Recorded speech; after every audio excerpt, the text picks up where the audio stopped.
Olá, galera! Seja bem-vindo a mais uma videoaula. E o tema de hoje é hipnóticos. O que são hipnóticos? Hipnóticos são fármacos que causam sonolência, facilitando então o início de sono e manutenção.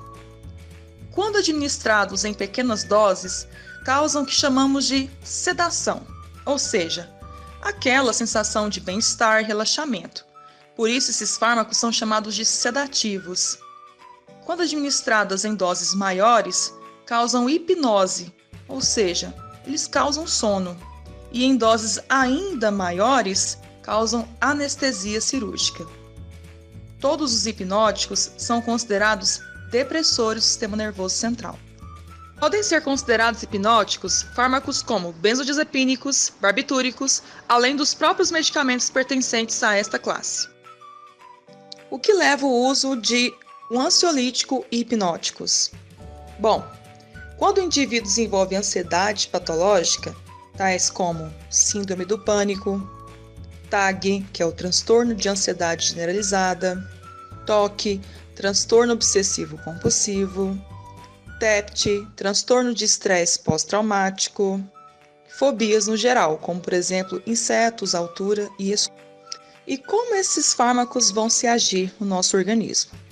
Bom, galera, os fármacos agem diminuindo essa ansiedade, como também agem no ciclo do sono e vigília. A vigília é um nível de consciência ou estado de atenção. O sono é o estado de inconsciência em que o indivíduo pode ser despertado.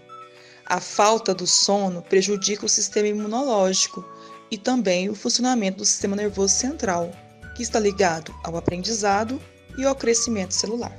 Bom, galera, vamos entender agora os estágios do sono. O estágio 1 está relacionado à sonolência.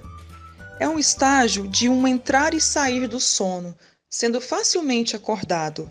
E este sono inicial, ele é também correspondido por espasmos musculares.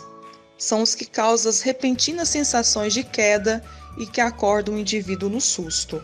O estágio 2 é um sono mais leve. É onde os hipnóticos agem nesta fase e permanecem por mais tempo.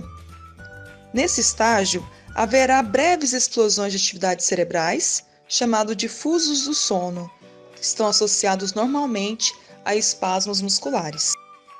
O estágio 3 é a primeira fase do sono profundo. As ondas cerebrais são uma combinação de ondas lentas, conhecidas como ondas delta, combinadas com as ondas mais rápidas. E durante esse estágio, pode ser muito difícil acordar alguém. E quando acordado durante esse estágio, você pode sentir-se fraco e desorientado por alguns minutos. O estágio 4, ou a fase 4, é a segunda fase do sono profundo. Aqui, o cérebro trabalha quase que exclusivamente com as ondas delta lentas. Também é muito difícil acordar alguém nessa fase. Ambos os estágios do sono profundo são importantes para sentir-se revigorado pela manhã. Se essas etapas são muito curtas, o sono não vai ser satisfatório. Finalmente, chegamos no sono REM. Sono REM são ondas rápidas e sincronizadas. É neste momento em que ocorrem os sonhos e tem movimentos oculares rápidos. É importante ressaltar que o ciclo completo em uma noite de sono é extremamente importante para garantir um equilíbrio físico, químico e mental para o indivíduo. Então, galera, após aprendermos as fases do sono, vamos falar um pouquinho agora dos tipos de insônia. Existem vários tipos de insônia, mas é importante ressaltar essas três. Temos a insônia transitória, que dura dias, e ela está relacionada a fatores estressantes, como por exemplo, uma entrevista de emprego, resultado de uma prova que foi realizada um dia anterior, e também as preocupações com as contas. A insônia breve, ela dura de 2 a 3 semanas, e ela é consequência da insônia transitória. A insônia crônica, ela dura mais de semanas, e ela está relacionada a fatores psiquiátricos e condições médicas.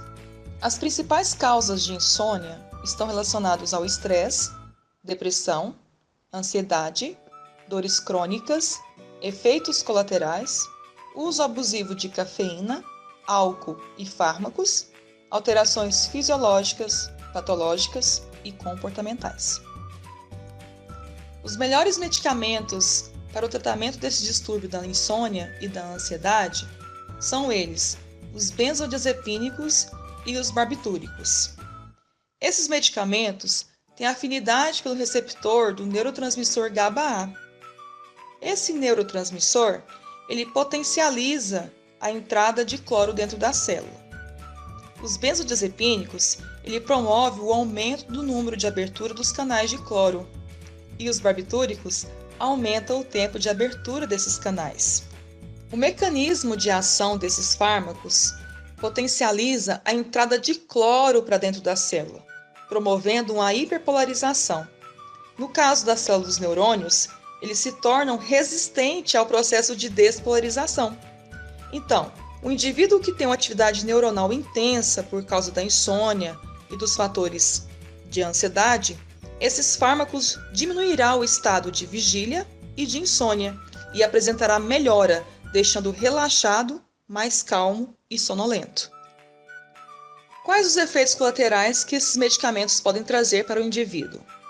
Sedação, relaxamento muscular, sonolência, tontura, tolerância e dependência. Vocês sabiam que os benzodiazepínicos e os barbitúricos também são utilizados nas crises epiléticas e convulsivas? Pois é, eles têm o mesmo mecanismo de ação, diminuindo a transmissão neuronal, só que em áreas específicas. É importante ressaltar que a retirada desses medicamentos deverá ser de forma gradual, para que dê tempo do organismo do indivíduo ir se adaptando. Galera, chegamos ao final de mais uma videoaula. Espero ter contribuído com as informações e tirado dúvidas a respeito de hipnóticos. Não se esqueçam de deixar o like no nosso vídeo, isso é muito importante para nós. Muitíssimo obrigada!